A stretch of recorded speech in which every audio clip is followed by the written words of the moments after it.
नमस्कार प्रेक्षक, मराठी महाराष्ट्रामध्ये आपल्या सगळ्यांचं स्वागत आहे। 2019ची पुन्हा एकदा पुनरावृत्ती होण्याच्या मार्गावर आहे। एकनाथ शिंदे नाराज आहेत। काल 2 दिवसापूर्वी पत्रकार परिषद घेतली। त्या पत्रकार परिषदेमध्ये आपण कुठल्याही प्रकारे नाराज नसल्याचं एकनाथ शिंदेंनी सांगितलं खरं, मात्र आपण कुठल्याही निर्णयाला म्हणजे केंद्राच्या कुठल्याही निर्णयाला आपण विरोध करणार नाही आहोत, त्यांच्या निर्णयाला आपलं समर्थन असेल असं एकनाथ शिंदेंनी म्हटलं। मात्र दुसरीकडे आपण आजारी असून आपल्या घशामध्ये काहीतरी प्रॉब्लेम आहे असं सांगत त्यांनी त्यांच्या सातारा येथील गावामध्ये जाणं पसंत केलेलं आहे। एकनाथ शिंदे नाराज असल्याचं स्पष्ट जाणवत आहे। एकनाथ शिंदे यांना मुख्यमंत्रीपद मिळणारच नाही हे जवळपास निश्चित झाल्यानंतर एकनाथ शिंदेंनी चक्क गाव गाठलं आहे। देवेंद्र फडणवीस हेच महाराष्ट्राचे नव्यानं पुन्हा एकदा मुख्यमंत्री होत असल्याचं पाहायला मिळालं। RSS कडून खंबीर पाठिंबा देवेंद्र फडणवीसांच्या नावाला मिळालेला आहे। पूर्वीपासून अमित शहा आणि देवेंद्र फडणवीसांचं जमलेलं नाही। 2019च्या निवडणुकीमध्ये सुद्धा अशाच प्रकारे महाविकास आघाडी सरकार जे आहे ते उदयास आलं होतं।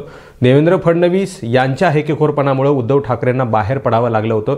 तीच वेळ पुन्हा एकनाथ शिंदेंवर येत आहे अशी सगळी सध्याची परिस्थिती होते। 2019ला मलाच मुख्यमंत्री व्हायचंय असं म्हणत उद्धव ठाकरेंना मुख्यमंत्री करायचं नाही किंवा मग शिवसेनेचा मुख्यमंत्री करायचा नाही हा हेकेखोरपणा एक प्रकारे देवेंद्र फडणवीसांनी केला होता। त्यानंतर 4 भिंतीच्या आतमध्ये काय नेमकं ठरलं म्हणजे अमित शहा उद्धव ठाकरे यांचं नेमकं काय ठरलं होतं हे शब्दसुद्धा पाळलेले नाहीत असा आरोप पूर्वीपासून आजपर्यंत उद्धव ठाकरे त्यांच्यावर लावतायत। शिंदे हे सुद्धा एक शिवसेनेचा भाग आहेत। त्या काळामध्ये 19ला उद्धव ठाकरेंनी बाहेर पडत शरद पवारांसोबत जाणं पसंत केलं होतं आणि त्यानंतर महाविकास आघाडी उदयास आली होती। पुन्हा एकदा शिंदेंवर तीच वेळ येत आहे।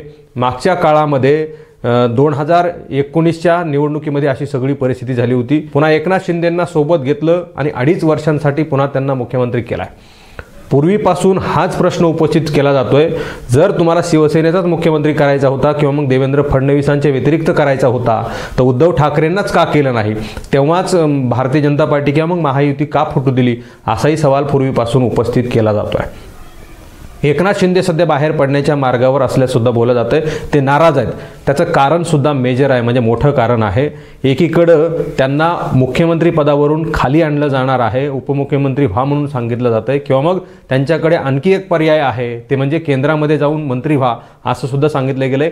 ही दोन्ही पदं आपल्याला नको आहेत। उपमुख्यमंत्री जर करायचंच असेल तर मला नको, माझ्या कुठल्या तरी एखाद्या पार्टीतल्या माणसाला करा असा सल्ला जो आहे तो असा पर्याय जो आहे तो एकनाथ शिंदेंनी वरिष्ठांकडे केंद्रांकडे म्हणजे अमित शहांकडे मांडलेला आहे। तर दुसरीकडं मला मुख्यमंत्री नको तर मग उपमुख्यमंत्री तेही दुसऱ्या माणसाला आणि या सगळ्या महत्त्वाच्या गोष्टींमधून माझ्याकडं अर्थ खातं आणि दुसरीकडं गृह खातं हे माझ्याकडं असलं पाहिजे असं एकनाथ शिंदेंनी म्हटलंय।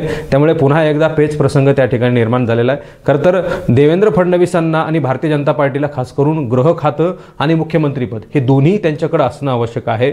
तर एकनाथ शिंदेंना या दोन्हीपैकी मिळणार नाहीत म्हणजे मुख्यमंत्री मिळणार नाही, गृह खातंही मिळणार नाही आणि जे वित्त खातं अजित पवारांकडे जाणार आहे ते सुद्धा शिंदेंना मिळणार नाही। मग शिंदेंना नेमकं मिळणार काय आहे हा सगळ्यात मोठा सवाल शिंदे आणि त्यांच्यामधल्या आमदारांमध्ये उपस्थित झालाय।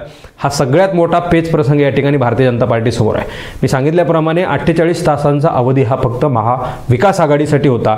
जर महाविकास आघाडीकडे मॅन्डेट असेल तर त्यांना 48 तासांचा अवधी होता। इकडे मात्र 8 दिवस उलटून गेलेत। महायुतीला सरकार स्थापन करण्यासाठी कुठलाही मार्ग मोकळा झालेला नाही। पेच प्रसंग वाढत आहेत।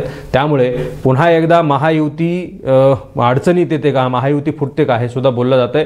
एकनाथ शिंदे अजित पवार हे बाहेर पडू शकतात असं सुद्धा बोललं जातंय। पुन्हा एकदा भारतीय जनता पार्टीला विरोधी बाकावर बसावं लागतं का असं सुद्धा बोललं जातंय, कारण अजित पवारांनी बिनशर्त पाठिंबा त्यांच्याकडं जे काही वित्तमंत्रीपद दिलं गेलं आहे किंवा मग वित्तमंत्रीपद हे त्यांच्याकडे असणार आहे हे सगळं सांगितलं गेलं असताना अजित पवारांना उपमुख्यमंत्री आणि वित्तमंत्रीपद ह्या 2 गोष्टी दिल्यामुळे अजित पवारांनी बिनशर्त पाठिंबा भारतीय जनता पार्टीला दिलेला आहे। त्यामुळे एकनाथ शिंदेंची बार्गेनिंग पॉवर कमी झालेली आहे आणि एकनाथ शिंदेंना नाराज झाल्याशिवाय काहीही पर्याय उरत नाही। एकीकडे शरद पवार डोकं लावत असल्याचं बोललं जातंय। फार पूर्वीपासून सांगितलं जायचं की शरद पवार हे धूर्त राजकारणी आहेत, काहीही करू शकतात आणि शरद पवारांना जे आहे ते आता संधी मिळाली आहे। एकनाथ शिंदेंच्या माध्यमातून ते पुन्हा एकदा सत्ता पलटवू शकतात। ज्या काळामध्ये 2019ला महाविकास आघाडी सरकार स्थापन करण्यात आलं तशी सगळी सध्याची परिस्थिती आहे ती होऊ शकते आणि देवेंद्र फडणवीसांना पुन्हा एकदा विरोधी बाकावर बसवण्याची संधी जी आहे ते शरद पवारांना मिळू शकते.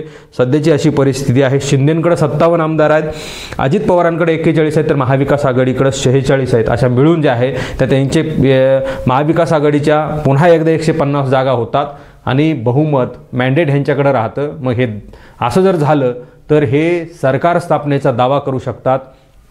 हा सगळ्यात मोठा जो आहे तो इथला महाराष्ट्रातला राजकीय भूकंप म्हणता येईल. अशी सगळी सध्याची परिस्थिती होऊ शकते. त्यामुळे एकनाथ शिंदे सगळ्यात मोठी अडचण या ठिकाणी निर्माण झालेली आहे.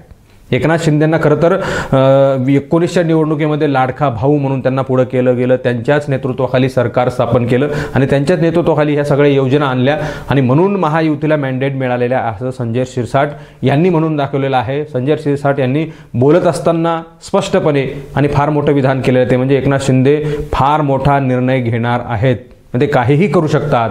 मग तो निर्णय असाच आहे का की शरद पवारांसोबत जाऊन पुन्हा एकदा महाविकास आघाडी सरकार स्थापन करून शिंदेंना मुख्यमंत्री करता येऊ शकतं. शरद पवार तेवढं सुद्धा मोठं मन करू शकतात. उद्धव ठाकरेंची समजूत काढू शकतात. कारण शिंदे, शरद पवार, उद्धव ठाकरे या सगळ्यांचा दुश्मन, राजकीय दुश्मन हा भारतीय जनता पार्टी आहे. पक्ष फोडल्याचा राग ठाकरेंना सुद्धा आहे, शरद पवारांना सुद्धा आहे. त्यामुळे ठाकरेंची समजूत काढली जाऊ शकते. शिंदेंना पुन्हा एकदा मुख्यमंत्री करू. ठाकरे समजूत काढून शांत होतात हे सुद्धा पाहावं लागणार. कारण ठाकरेंना समजूत ते काढू शकतात की आपला सगळ्यांचा विरोधक हा भारतीय जनता पार्टी आहे आणि शिंदेंना परत सोबत घेऊन मुख्यमंत्री त्यांना का करणं होईना पण भारतीय जनता पार्टीची खोड मोडेल अशी समजूत जी आहे ते ठाकरे यांना शरद पवार घालू शकतात. ठाकरे ऐकू सुद्धा शकतात. कारण विधानसभा, लोकसभा ह्या फार अडचणीच्या आणि डोकेदुखीच्या ठरलेल्या आहेत. ठाकरे भारतीय जनता पार्टीला धडा शिकवण्यासाठी काहीही करू शकतात. असं जरी बोललं तरी काही वावगं ठरणार नाही. त्यामुळे शिंदे तुम्हीच मुख्यमंत्री व्हा, आमच्याकडे या असा प्रस्ताव ठाकरे आणि काँग्रेस देऊ शकतात. यामध्ये नवल वाटायला नको. कारण भारतीय जनता पार्टीच्या या पेच प्रसंगामध्ये महाविकास आघाडीचे नेते मध्ये घुसून त्यांना उद्ध्वस्त करू शकतात. पुन्हा एकदा देवेंद्र फडणवीसांना विरोधी बाकावर बसवू शकतात. अशी सगळी सध्याची परिस्थिती आहे. तसं वातावरण निर्माण झालं आहे राजकीय वर्तुळामध्ये. मोठ्या प्रमाणावर तशी चर्चा आहे. खरं तर हे सगळं होऊ शकतं का? 2019ची पुनरावृत्ती होऊ शकते का?